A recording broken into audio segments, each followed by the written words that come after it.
Welcome back, everyone. I'm Carrington-Russell, Australian award-winning author of Pick-Butt Heroines in Dark Fantasy, Romantic, Steamy Worlds.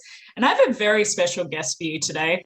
We are talking dark fantasy, lit RPG, and he has just dropped a bombshell on me that he's already written about 2.8 million words, which is mind-blowing. We are talking to the one and only Jez Cajiao. How are you today? I'm good. Thanks for having me. Yeah, I'm so excited to talk to you because we've just been talking a little bit then, and already my mind is blown. So I'm excited to dive into this interview. So I guess first of all, why did you start writing, and how did you find the publishing? To be honest with you, it's weird. A lot of people that I've spoken to, a lot of the writers I speak to, you've always had the dream of writing. You've always written from, 6-year-old written stories. I never had. I failed school. I got Fs, I got Es, I got one U, which was marked as offensive to the examiner. So congratulations, religious studies, for making me do that exam. Not what you wanted, clearly. So I failed school, literally. I was a chef for a lot of years. I was a welder. I essentially hit people with steel, which isn't what you're supposed to do in welding, but that's what we did.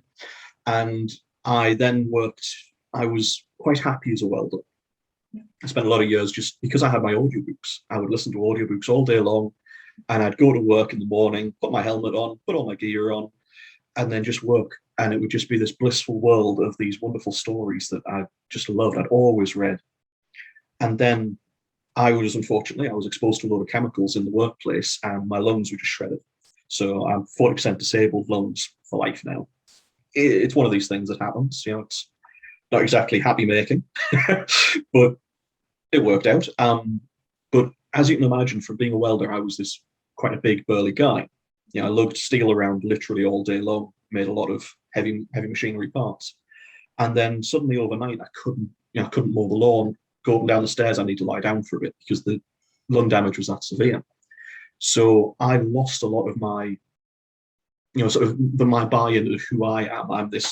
You have this mental image of you are this person, and I lost all the physical aspects of that. My wife jokes that I'm half the man I married, that she married rather. Obviously jokingly, but it's true. It's true. I am literally half the size I used to be. And I was going through this time where I needed to get a real job again, because I didn't want just a normal, just this is your job and hope for another job. So I went for a career. I approached a load of tech companies thinking in IT, you're never going to be out of work because there's always a need for more. And I was lucky enough to be picked up by one as an apprentice at 35. So I'm working with these 17 and 18-year-old kids getting paid literally peanuts for the privilege of training again from scratch. But they're all learning so quickly, and I'm like, I don't get it. I don't get it. My only skill was the fact that I'm just so shy and retiring. So when I went to customer sites, I would just be, hey, I talk to everybody. And then I'd introduce people who knew that were doing as my glamorous assistant and get them to do the actual work. So it worked out. But I was sent on a training course in London, and it was bloody awful. If you know anything about IT, it was working on networks, and it was working out the IP addresses of things. And so you're doing this kind of ridiculously complex math, and I literally, as I said, failed school. So I was having a horrendous time. And I found this book by a guy called Alaron Con on Audible, and I downloaded it, just thinking, it looks all right. And it was wonderful. And it was like, I was always a big gamer and a big reader. And it was literally a case of these two things in my life would just mesh together because it was about gaming, but in a new world. So it was like Skyrim is the best way I can always describe these things.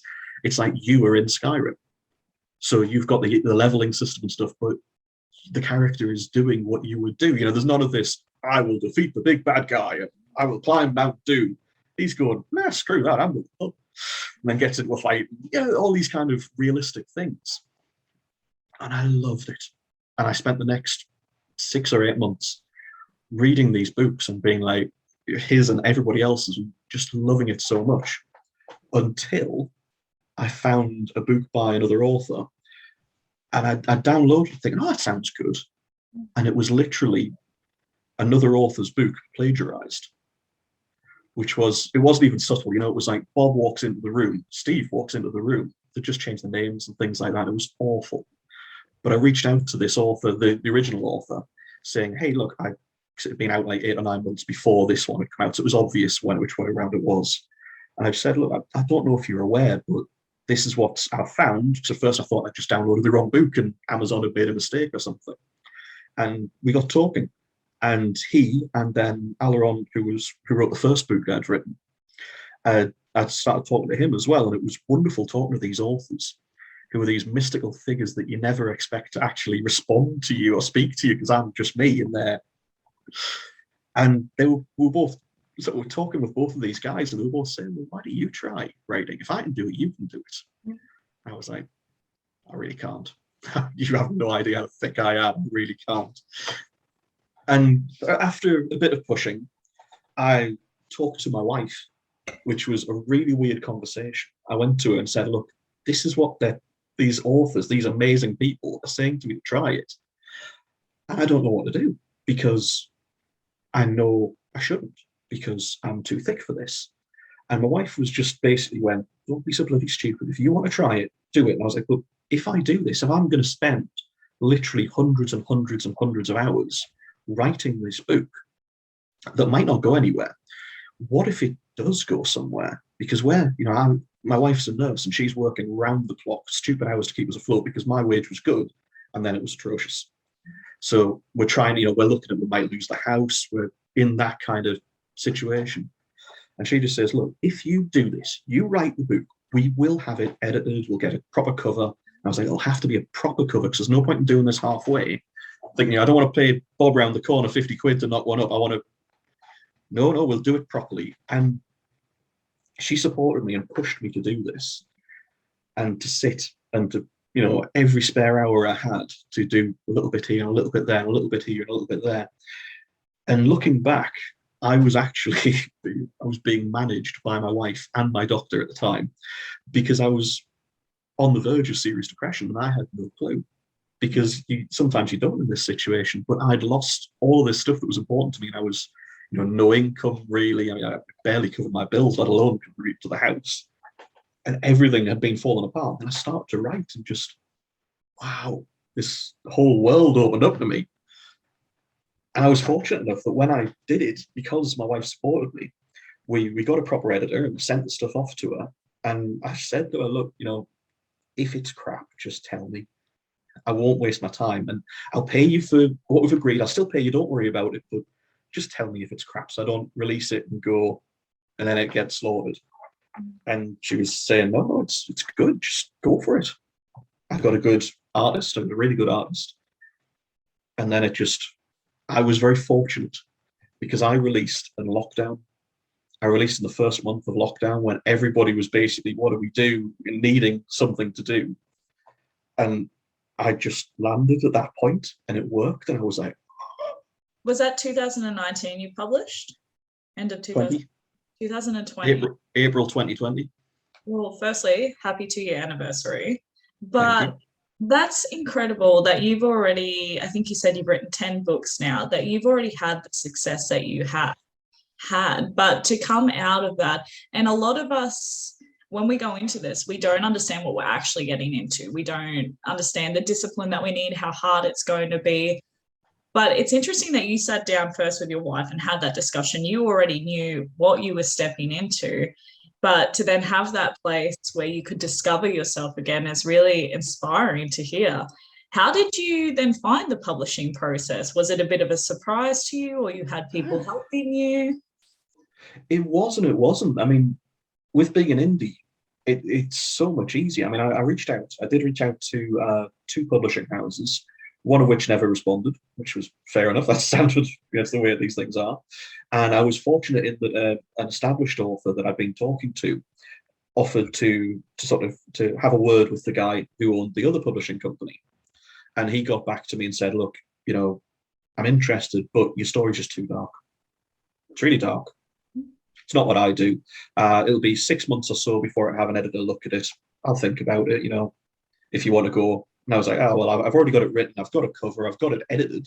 Because I thought you did it in that way around, not the other way. Because if you go to a publisher with just your manuscript, they take care of the rest if they like it. So, whoops. And I just thought, well, no, I've written it. I like it dark. I like, these kind of things. And, oh, it won't work in the market.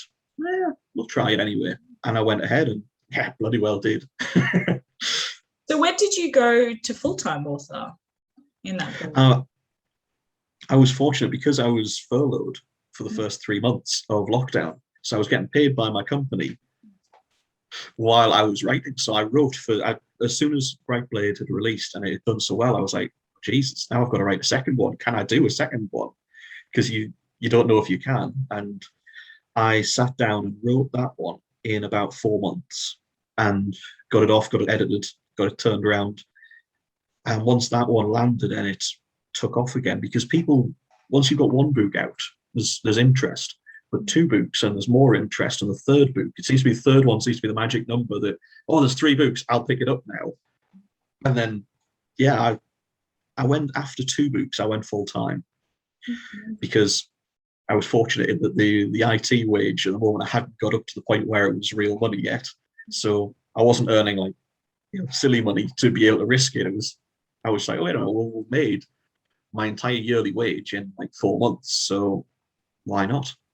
What does your writing process look like then? Because you were saying before, averagely, we're having this interview, averagely you write about 280,000 words a book, some at more than 400,000 words a book. So that's obviously a lot of words. Those are big books. Firstly, how long does that usually take you to write? But what does your day-to-day look like? Are you writing 9 till 5? Are you a plotter? Are you a pantser? Very much a pantser. I start off with a scene in like a story or whatever. I just start like, this is where I'm going to start. This is roughly what I want at the end of it. That's it. Everything else that happens, it's more like I'm writing an instant report of like what these idiots have done rather than anything else. So I write on average about 10,000 words a day. I write Monday to Friday, don't work weekends at all. I write about 8:30 till 5 o'clock, and that's it. I do sprints in Discord with a couple of other author friends that it's really, really helpful. And we generally do sort of 50-minute sprints and a 10-minute of doing all your little bits and pieces, getting your lunch, going to the loo, that kind of thing.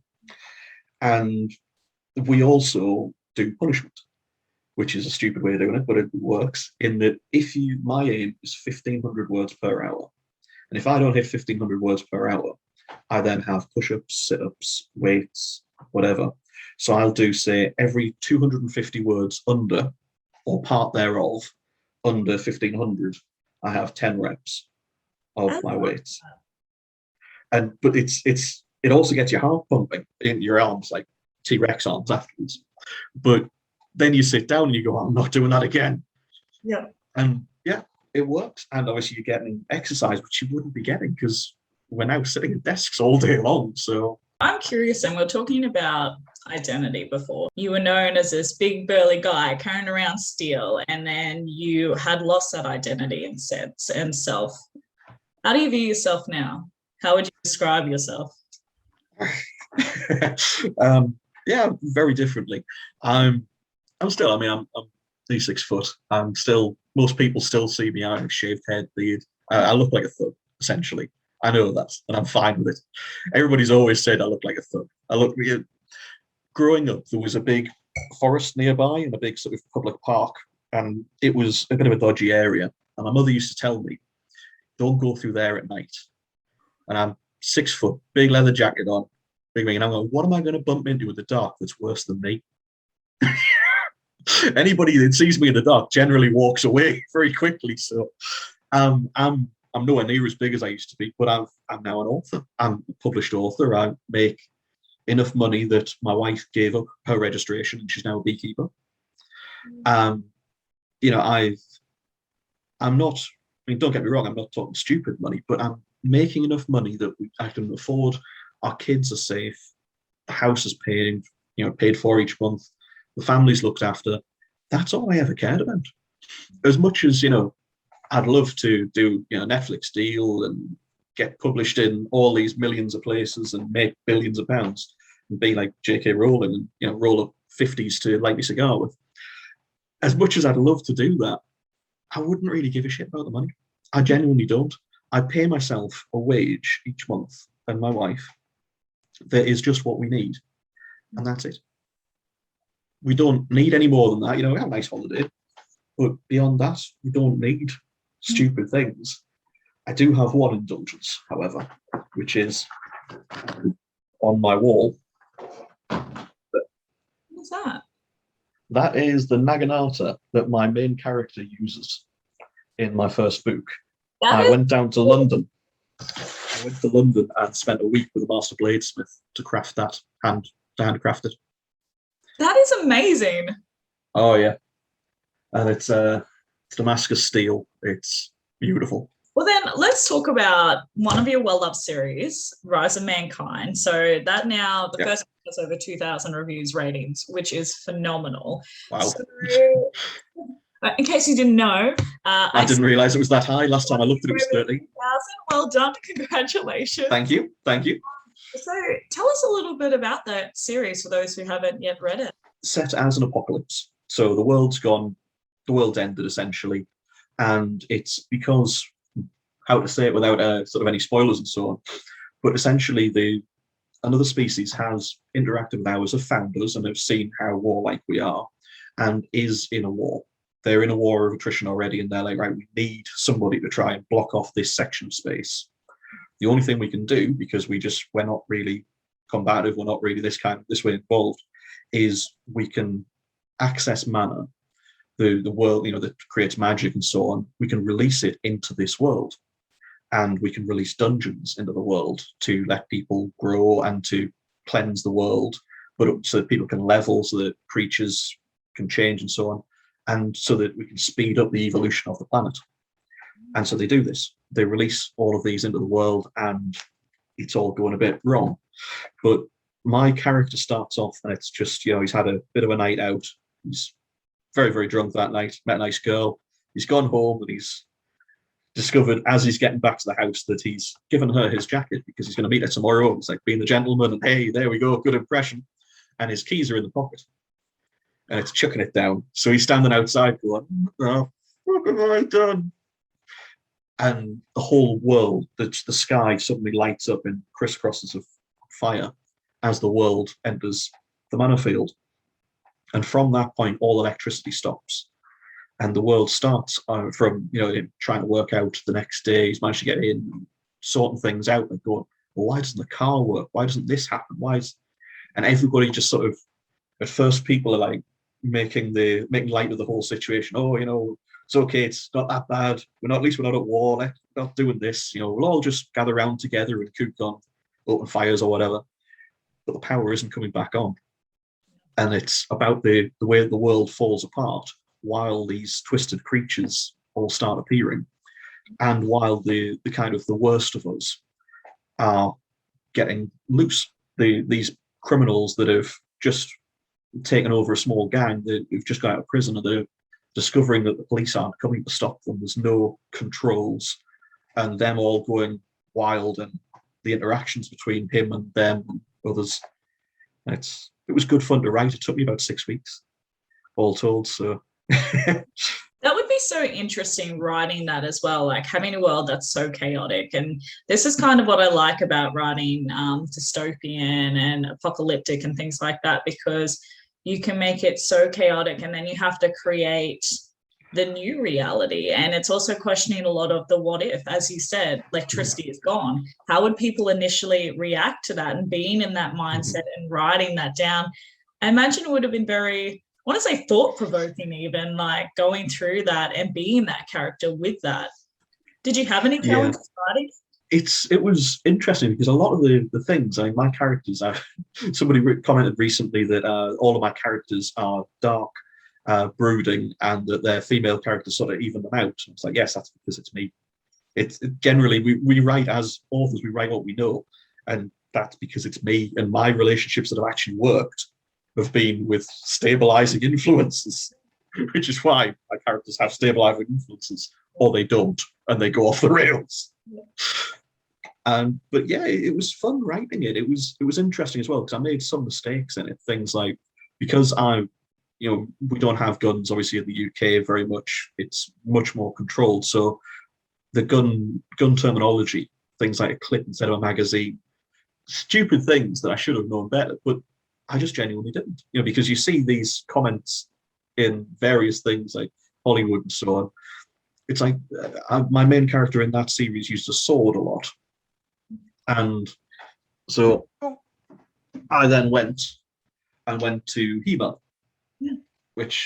so I bought a longsword and went to learn to fight with a longsword at HEMA, which is the historical, God, I can't remember it, historical European martial arts. So it's basically being taught to use a longsword, a glaive, whatever, as they did back in those days, and fight with it. So yeah. The lit RPG, which for those who don't know is, as you said, gaming, strategy, leveling up. I'm really showing my inner nerd there. But it also, I imagine, mixes well with the fantasy element. And as you said, you like to write in that dark fantasy element too, which I love. So what advice do you have for fellow authors who might be who you were 2-3 years ago and wanting to go on this adventure and writing dark fantasy and lit RPG? Definitely pick one or the other, in that there's been a spate of late of people going, hey, wait a minute, lit RPG is doing really well. It's a very popular genre. It's growing very, very quickly, like massively quickly. And so a lot of people have been taking their fantasy books that they'd written for fantasy and just ramming in some gamer terms and then releasing it lit RPG. And they've been getting slaughtered, because unless you actually understand the genre, if you're just going to jump on the bandwagon and go, oh, I can do that, I'll read a couple of books, just ram my bits in there and it works. It doesn't. Write it from scratch as lit RPG. If you're an author in a different genre, hey, come for it. Brilliant. More people, you bring in more people, it's great. I'm a proponent of the rising tide lifts all boats theory, which I know some authors are. We don't want more people coming in here, like more authors, because it will dilute what I get. I think if 100 more authors join the genre tomorrow, brilliant, because they're going to bring their fans with them, and the genre just, we all make more money. It's better, much, much better. I would definitely say focus on the genre. So read a couple of the bigger ones that are in the genre that are sort of the accepted. These are the guys like Alaron, Luke Chimolenko, and others that are sort of the very popular books. Read those, get a feel for it. If you like gaming, I wrote dark lit RPG. There wasn't, when I looked, I couldn't find any dark lit RPG at all. Now there's loads, and it's brilliant. And there's a load of authors out there that I've read recently, like J. Arthur Klein, who you read it and his wife is his editor, and she must be bloody brilliant, because his books are fantastic and I'm loving them. Some of these other guys who are just up and coming now, and they're brilliant.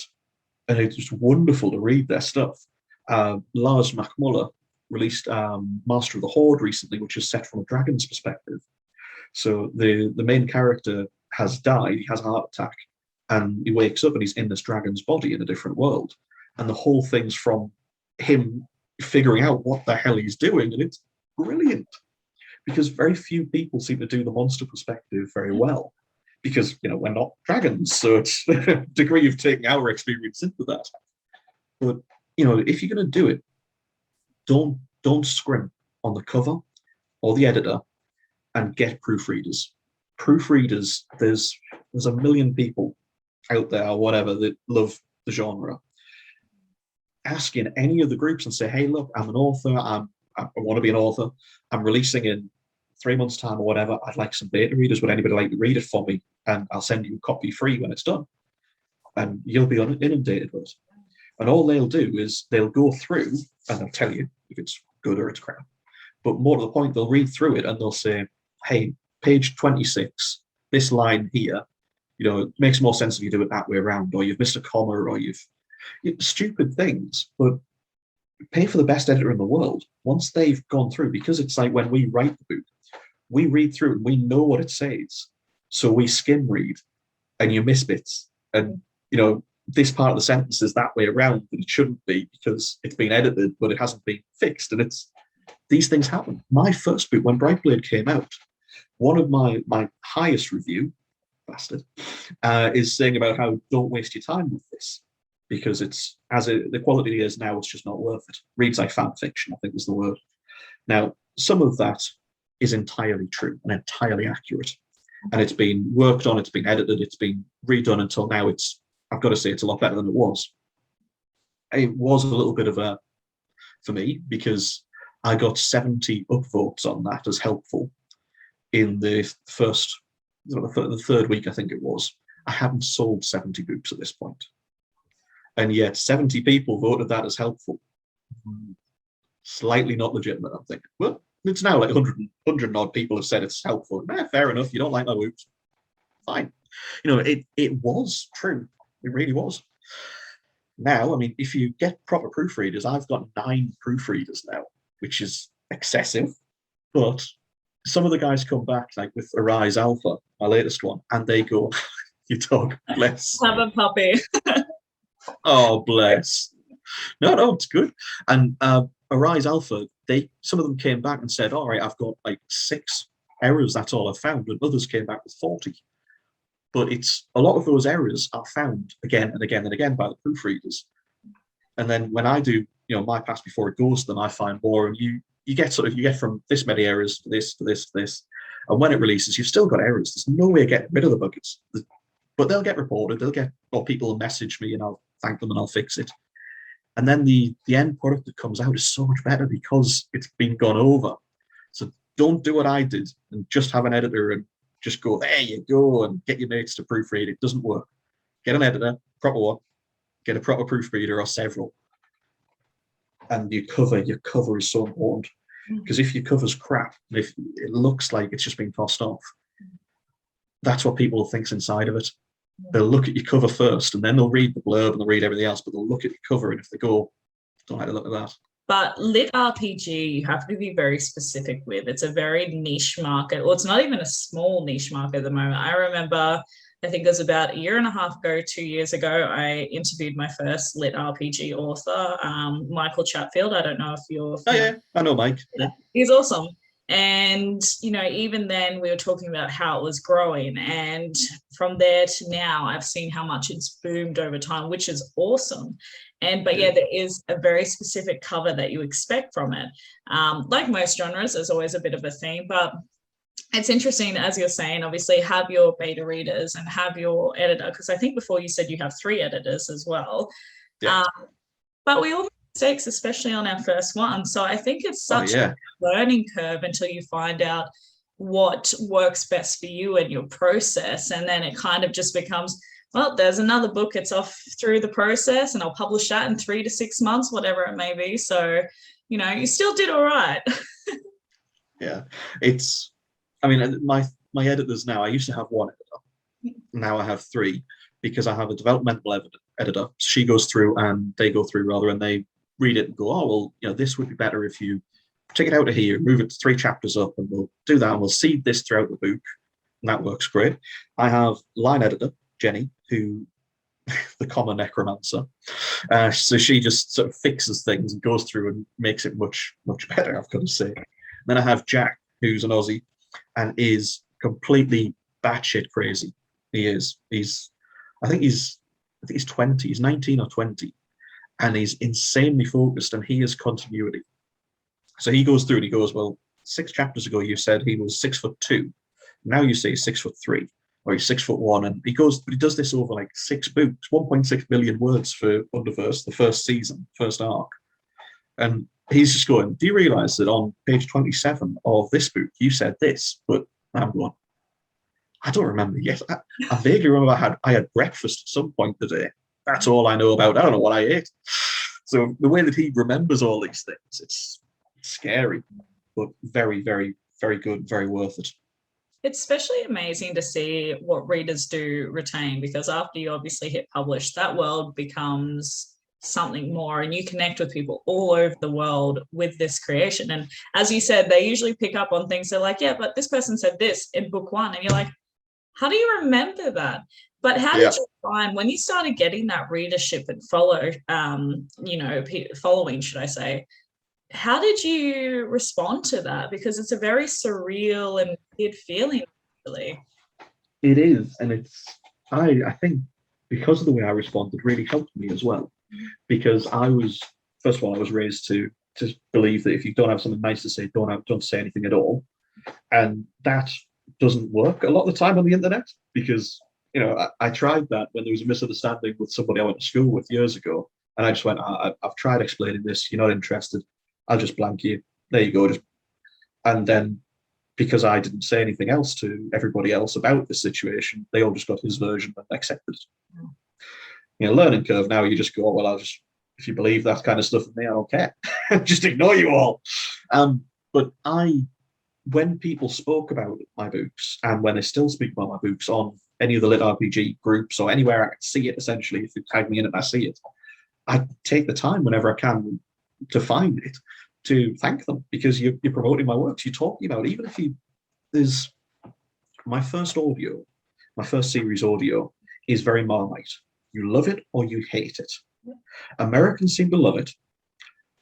The English and Australians especially hate it with a passion, because it's an American narrator doing an attempt at my accent and the Northeast accent, but it comes off a little bit like an Australian eating oatmeal.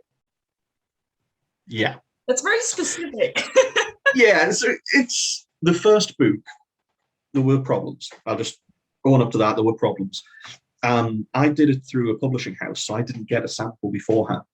I got it at the same time everybody else did, and we then went to fix some of these problems. But it didn't, it's the performance at the end of the day as well. It is Marmite. Either you love it or you hate it, and there's a lot of people absolutely love it. But I log into Facebook every day, but every couple of days I'll get a message or I'll see a review saying, it's terrible. I'll also see 20 or 30 saying about how fantastic it is. No. It's not for everybody, but the energy that Wayne puts into the performance and the whole, because the character is very much like, his life's gone to shit. He's ended up in this hellhole world where everything, every dream you've ever had, every fantasy, every monster you've ever thought of, like H.R. Geiger's creations, they all come from there. And it's all going on. There used to be this massive empire across this realm that fell. The nobles fled the realm and ended up in our realm. And the normal people were left to deal with the cataclysm as a moon hit the planet. And the whole world just got tits up, millions, billions literally died. And then all the creatures just went mad and tore the place apart. So it's really, everything's going on. And this poor guy's, he's been looking for his twin brother for 5 years, only to find out his twin's been kidnapped and chucked through the portal to there to try and establish a beachhead. And then he's given the choice of, look, we're going to kill you, or you can go. So he goes looking for his twin.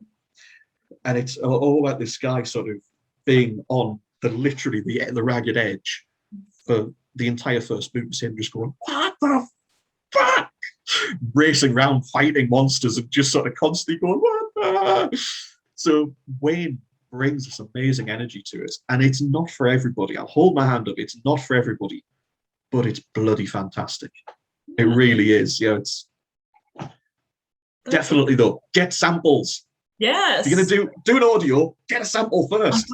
Tomorrow I'll be listening to it when I walk my dog. It's very interesting, though, because one of the hardest lessons, I think, is, especially in this industry, is growing a thick skin, because as you said, people will love it and people will hate it. And it can be very difficult not taking that personally, especially at the start. So I'm curious then as to what your greatest challenge has been over your writing career so far. What would you say your greatest accomplishment has been? I genuinely don't know in some ways. I mean, as you said before, I've rebuilt myself in this genre, which is weird because I've always believed that, I couldn't do this. I could never do something like this. So my greatest accomplishment, I think, it was lovely holding the first paperbacks in my hand and being like, that was lovely. But my greatest accomplishment was when my wife's maternity leave and I extended, she took a leave from work, when she turned around to her boss and went, you know what, I'm not coming back. That was my greatest accomplishment, being able to go from, I can just about afford to pay my bills. That's it. I am, physically, I'm half the man I used to be. I am And I was training for Tough Mudder. I was looking at doing the Great North Run. I'm doing all these things now, even now, years later. I'm working out regularly at the gym this morning, and I could probably jog maybe 100 yards. That's it. And that's it. And I mean, this is the best I'll ever be because my lungs are just literally shredded. There's 40% capacity is all I have. So there's a certain amount that your body needs just to do its normal processes and normal exercise and everything else. And all the normal stuff on top of that is on top of that. And out of my 40%, I've like 38% or something's taken up by all that crap. So I've got very, very little capability. And yet I'm supporting my family. That is undoubtedly my proudest thing, seeing my kids and knowing that they're looked after because of it. My hardest thing to do, I genuinely don't know. I mean, there's probably the audio for Brightblade, because you hear it in your head, you know what it is. And I chose Wayne because I listened to some of his work for other authors, and it was fantastic. And I was like, that's the guy I want. And hearing it the first time, I was like, oh my fucking God. What? But then when you actually, the first bit, you're like, but when it starts and he starts getting into the character and you start doing this, it's an entire new lease of life breathed into the characters, and it really works.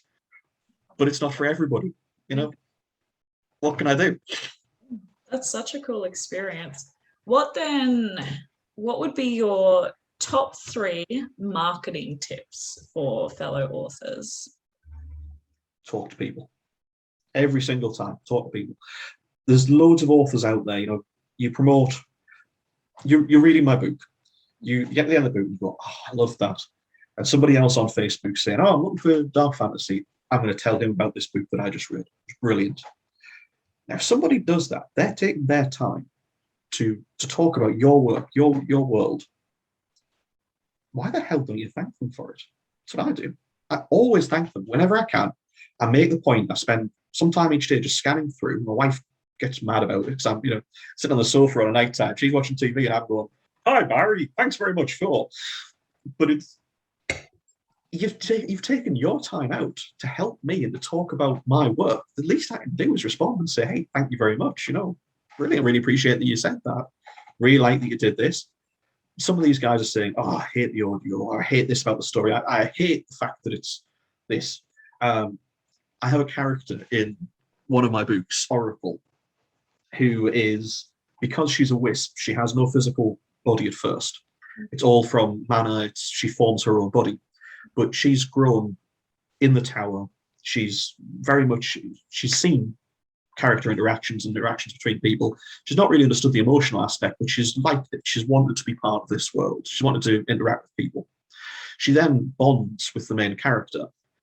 He's, early 20s. And she goes, oh, well, I'm going to pick a form that you find pleasing. And rifles through his mind. Yeah, okay. So he's watched a lot of porn and he's dated a lot of girls. So she's like, there we go. I'll have some of this. And he's like, Jesus Christ. I do. She changes. Yeah, he's like that. Which is also this big.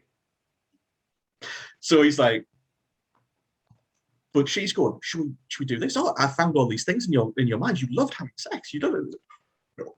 I'll kill you with it. But it's things like that. There's that interaction. There's somebody, every so often I get somebody saying, I hate the fact that it's all about sex. It's not. No. But that's part of your life. And this character, he's on the ragged edge. It's Jax from Underverse. Shit has happened to him all the time. It starts off when he's just been stabbed in the back by his girlfriend. He's gone to see her. He's injured. He needs help. He's gone to see her, and she's in bed with somebody else. And it's like, and he's got some problems anyway. He reacts badly. And arrested for it, obviously. But it's these things that he's constantly just trying to find balance in his world, but he's also unstable. He's fundamentally an unstable character. And she adds to this, and the pair of them are feeding off each other. And so until they develop stability and they actually get a little bit of equilibrium, they are very fixated on each other, but nothing happens. It's always fade to black in my books. I don't do harem, I don't do. But you know what's going to happen. But there's teasing, like wearing this lacy red outfit, etc. But I don't go, and her left nipple popped out and did. It's like, my mother reads these books. Come on, guys. Some people like it, some people don't, and we all have our own tastes. Yeah. Get over it. It's true though. What would you say then your other two top tips are? So talking to people, obviously. Yeah. Definitely don't take things personally. Yeah. Like I say, I mean, I'm sorry, I go off on a tangent very soft because I'm so shy and retiring. But we can talk about our books and characters. Yeah. So I understand it. It's fine. Yeah. So definitely don't take things personally, because there will be somebody out there who will read. There is somebody out there who reads all of the books in Lit RPG, and he reads them, and then one stars them, and then one stars the next book, and then one stars the next book. It was all right, but it was this, and it should have been that. You know, this guy really just gets off on being nasty to people, and there's lots of them out there. If you respond, if you bite, and if you go, hey, it's Bob Jones or whatever. It's not Bob Jones, obviously, but Bob Jones, I'm sorry, mate. But if you say, that bastard over there, he's done this and he's saying this, you're just feeding them. Don't feed the trolls. Ignore them. They're literally looking to get a rise out of you. And the best thing that my mother's ever told me with shit like this is, if they're picking on you, they're leaving somebody else alone. So just view it as, ignore them. And if they're picking on you, they're leaving somebody else alone. I like that. Somebody that might not have your thick skin, that might not be able to shrug it off. Just doesn't matter. Last bit of advice I would probably give any author. Definitely talk to other authors, because we are a community. I speak to these authors. Alaron, right, who is undoubtedly the top dog in my genre in Lit RPG. I talk to him every so often, and he is a lovely guy. And do not believe the shit that you hear about other authors, because some of the other authors I've heard, oh, he's a complete bastard. Oh, he's horrible about this. Really nice guy.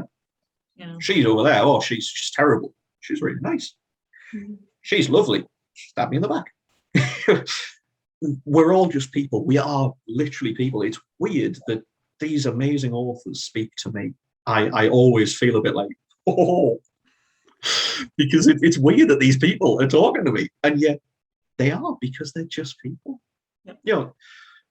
I don't accept new friends on my Facebook now unless I know you, because I did accept fans, and then some fans started liking photos of my kids. Okay, just my kids. Started to get a little bit freaky, so banned, and I just don't anymore. It's sad because I really liked it, but I set up my author account instead, and it's still me. It's just that it's Jez Cajiao author, and so anybody that wants to interact, just send us messages. Yeah. I'm here. I'm fucking about. So, having the other authors, especially in Discord and so on, and being able to talk to them and being able to bounce ideas off them and go, oh, do you think about this? Or do you think about that? Or, oh, I've done this. And a friend of mine wrote himself into a corner recently and was like, how the hell do I fix this? And we're all chucking in stupid ideas. But they spark another idea that then he goes, right, and goes off. Just interact with others. You don't take things personally, and always pay for good people. Do not accept that because Bob Jones is quoting you 20 grand, it should be 20 grand. Shop around. Seriously shop around, because there are people out there that will just take the mick. But there are people that are undervaluing themselves as well. Yeah. Because they feel we all have imposter syndrome. We all feel that somebody's going to show up tomorrow and go, you're not a real author. I go, fuck. Get back to work and I'll have to go and do a real job again. It's the same for the artists. It's the same for the editors. We're all just people. Yeah. I love that too. And that's so true, because you do see that, as you said, shop around, it's important. I'm sure every author that we will ever talk to has had somebody who has taken slight advantage of them, or they haven't been the wiser as to shopping around. I know my first book was a disaster in that sense. I made so many mistakes and it was the best learning lesson ever. But it does pay to research and have the community, have those connections, because they will offer you advice. They will offer you those resources and services. One thing that I found really interesting on your website, and I've noticed it amongst quite a few lit RPG authors and fantasy authors particularly, is Patreon. So I would love to know what advice you have about Patreon and what you offer and why you decided to start it. Patreon is brilliant. I would definitely advise for any budding authors out there, any authors you're just starting your career, do it. Do it definitely. I have in my Patreon, there's different levels. You can join for, I think it's £1, £3, I think, for the lowest tier, and then it sort of goes up 5, 9. I'm British, so you get it in pounds, and you get the translation to your side. Sorry, so if it doesn't make any sense why the numbers are that's why. Officially, the biggest market is America, so I should do it in dollars, but I just don't. Fuck you all. I do it my way.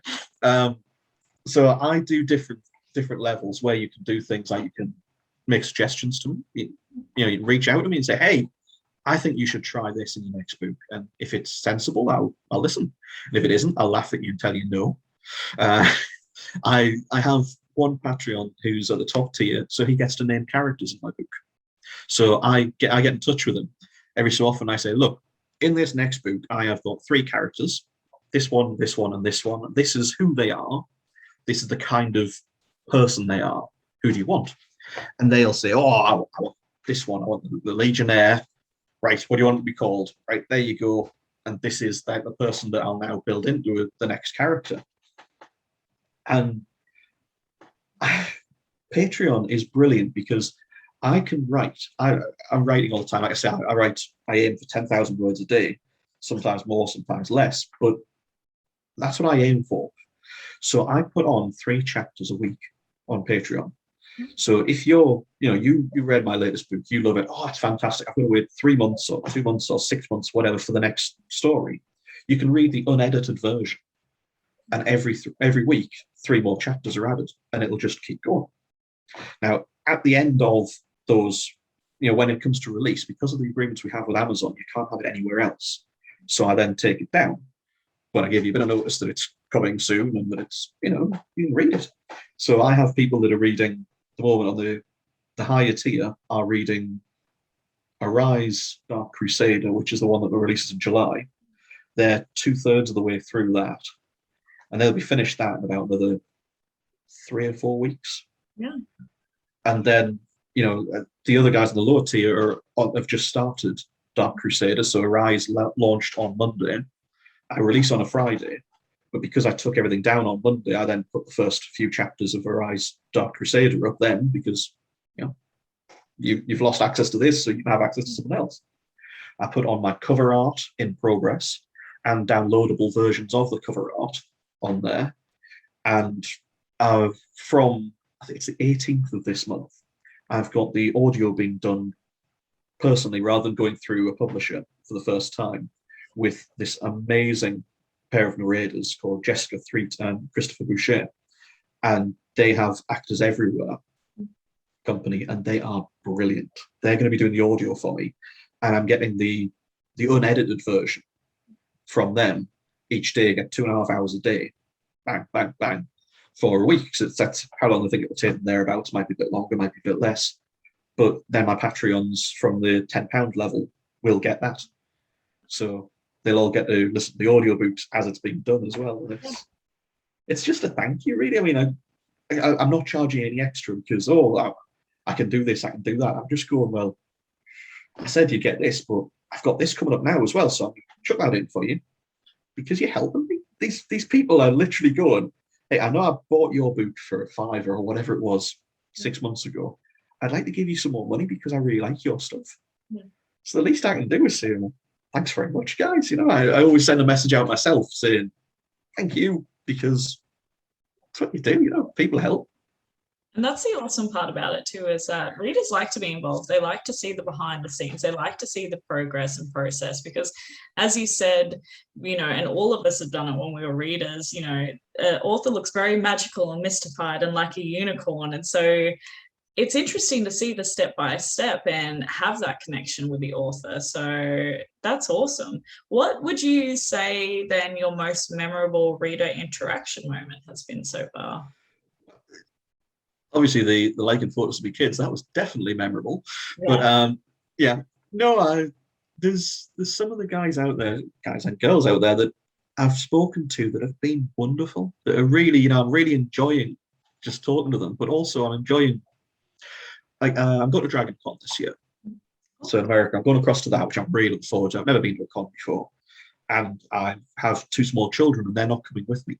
So I'm really looking forward to that as well. I'm getting a week away from the kids. Totally work if my wife's watching this. So I'm really looking forward to that. But one of my fans, Paul, he and I are going to go to a gun range, and he's going to teach me a lot about guns. And we're literally out, and the taxman is paying for this because it's a learning experience. Research. Thank you, taxman. So we're going to go and basically fire an absolute shit ton of guns, and then we're going to go and get drunk afterwards. And some of these people that I'm talking to, research, American bars. But these people that I'm talking to, some of them are absolutely lovely. I mean, there's some utter nut jobs as well, but there's some really, really nice people, and I've made really good friends, not just with authors, but with fans who I just really like talking to. I'll be working away, and I've got a Discord group, and it's up in the back of my books and stuff, and people can just join it and come and shoot the shit with me. And I'll get random messages just saying, like, "Oh, you said this in here, you bastard." Like, yeah, I did. Just random abuse from some people, and it's great. I'm not, as you can see, I'm not the most serious of people. So this is my favorite question to ask. What is the goal? What is the big dream that you're chasing for your career? To be honest with you, I'm probably a bit weird in that my only dream is to be able to keep the family going, just look after my family. That's it. That's all I care about. I am working towards building I deliberately set up my company as a publishing house rather than just as an author, because that way I have the option. I get really, really annoyed, really angry when I see some of the deals that people talk about. People, you're an author, you're starting out for the first time, and you sign a non-disclosure agreement which gets you 15% or 20%, and this other company gets the rest, and they pay 2 or 3 grand for all it costs them for a crappy editor, crappy cover, and they're going to make 85% of the money off you for the rest of your life that you've done this deal. So I am looking at, in the future, it's not yet, I'm going to set up a publishing house formally, and I'm going to have my goddamn contracts on the website. No non-disclosure. It's going to be, this is the contract, this is the honest bit, this is what you get. That's what I want, because I'm sick to my teeth of people getting stabbed in the back and ripped off. Because I think from a mercenary point of view, I think it's terrible business as well. Because if you publish with me and I get 85%, you're going to hate me if you start making, you look at it and you go, hey, I could have made 50 grand over this time, and instead I've made 7 or whatever it is. And it's cost him 2.5, 3 grand, and he's made all this money, and he's just going, ha, I've made money off you. You're going to hate me, and you're never going to want to do another book with me. If I do it 50-50 with you, and I'm honest with you, and I'm upfront, and we do things together, and it's like, hey, I think we should do this. What do you think of that? When this happens, if you then go on and you publish on your own and you do whatever, fantastic. I'm really pleased for you. Brilliant. If you don't and you want to stay with me because I've been honest with you and stuff, great. But also you're going to tell your friends, you're going to say, hey, I wasn't ripped off by that guy. I think that's good business. It's better business to be honest with people and to be upfront than it is to rip them all off. Do you have a segment called Speed Dating with an Author? So you and I are going to go on a very romantic date. I've lit a candle, I've created ambience, but basically what it is 5 rapid questions. Are you? I'm never ready, but yeah, let's go for it. I'm a crap battery. Can't wait for your answers because I feel like they're going to be hilarious. What has been the clumsiest moment of your life so far? I was hit by a crane. I pretty much bounce. My wife calls me a cockroach at times because it's impossible to kill me. I've been hit by cranes. I've had my knee smashed outside. You go forward and backwards with your knee. Instead it went that way. and I got dragged by it by a crane. So yeah, I've been run over. I do all sorts. It's pretty much, as I say, impossible to kill me. But I was welding, and they moved a rather large panel. So we used to build offshore containers for shipping and stuff. And they moved this huge panel down one end of the factory, and it hit me sideways, but it trapped my boot underneath the bottom of the boom. So that came up to my knee. It hit me, and I just folded over the top of it and snapped the knee out. Fell over the other side and was dragged by the dislocated knee until they noticed that they were doing it a couple of minutes later. And I called my wife, so knee hanging out, battered to all hell. She just finished night shift, just got to bed. She went, "Now what is it?" She's like, "Oh, darling, my knee's knackered." Fuck's sake, Jez, right? I'll come pick you up. And we put my knee back in, and I came home for a couple of hours, then went back to work. You went back to work? Yeah. I went back to work about 2 days later. Yeah. You're crazy. That's coming from an Australian. You're crazy. Yeah. See, I make an ongoing joke in my books is that Australia is essentially, if you think of the world in game terms, you've got America. Well, so we start with Europe is pretty much the starter zone. You know, it's all nice. There's a bit of danger, but you know we're all right. You've got America, which is a bit more. This is sort of the advanced game, and then you've got Australia, which is just the permadeath crowd. And this is the nuts crowd. The giant spiders and all sorts. Everything wants to eat you and kill you. I appreciate that. Why would you go there? my Aussie author keeps saying, "Hey, come out here." No, fuck no, I'm not coming out there. It's crazy. You come over here, civilized. But it'll be fun, and we have pubs. Okay, I'm convinced. I thought that would be it. What are the 3 words that would best describe you?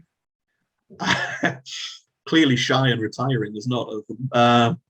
Stupid in that bouncy and fun. I would hope. I like to be always sort of, hey, let's go and do things. Let's go. What is your life motto? We've actually got it in Latin. I can't remember the exact pronunciation, but we've got it on a shield somewhere in Latin, which is we're always in the shit. It's only the depth that varies. I like that. Is that like somewhere in your house? Yeah, well, it's actually my mother's got it. We made it up for it. It's our family motto. It's literally the family motto. That's so cool. We got it done in like stained glass and whatnot for it. So, what is a song that best describes you? Best described, probably not, but one that often is just me to a T, is Ailstorm. Fuck you with an anchor. Fuck you with a fucking anchor. It's just, honestly, listen to it. It is brilliant. I've recently started. I haven't heard it, but I'm going to listen to it. But for some reason, I already feel like it's accurate.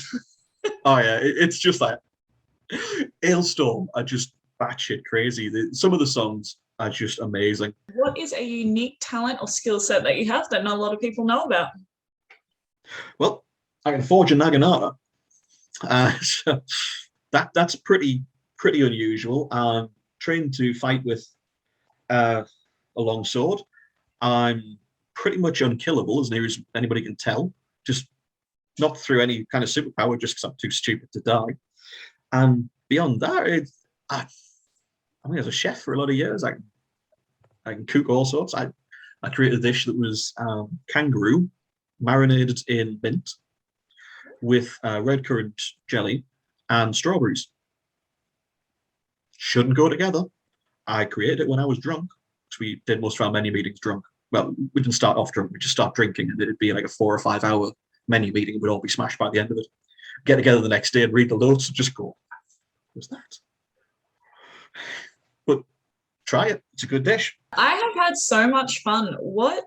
Me too. What do we need to know? What's coming out, and where do we stalk you? Well, Facebook, Jez Cajiao author. I'm on there, and links to everything is on there, or jezcajiao.com is my website. I have quite a few books coming out at the moment. I've got Arise Alpha launched on Monday. Arise Dark Crusader launches in 2 months, thereabouts, the 5th of July for that one. Then after that, my first series of the Underverse, so books 1 to 6, Bright Blade, Forgotten Faithful, City of Fallen Souls, Titan, Citadel, had a look at the books there, and Empire Ascendant. I'm currently, because as you have your process, and as you grow as an author, you get better, because you do anything for a lot of hours, you've got to get better. So I've gone back to the very beginning and I'm polishing them a little bit and then getting them re-edited, and then I'm putting them into omnibuses. So books 1 and 2, 3 and 4, 5 and 6 will be on omnibuses. They won't be paperbacks just because they're too goddamn big. Yeah. The smallest of the 4 is too big for Amazon's maximum now. The biggest is, I'm working on it at the moment, and it's looking like it's going to be about 850,000 rather pages. Words, not pages, Jesus Christ. But it's, I was believing. Yeah, but they'll be coming out in August, September, and October, and then book 7 of the new series. Because I write in seasons. Yeah. So books 1 to 6 is this season, and it has like sort of start, middle, and end to it, and then same characters but moving forward. So you don't have the unfinishing series where you just after a while you go, another one coming out. So instead you have like, this is a little segment, this is a segment, this is a segment. So I have that coming out in November. So yeah, lots. That's a lot. Yeah, it is. But yeah, I like to be busy. Yeah, sounds like it. Well, then I will not take much more of your time then. Thank you so much for coming on, and who knows, watch this space. Maybe we'll get done next year. Now, I'm very much happy to do that. And thank you for having me. It's been lovely. Yeah, been a nice start to my day. You've been a hoot. All right, well, I will talk to you later, and have a good one. Cheers. You too. Bye, everybody.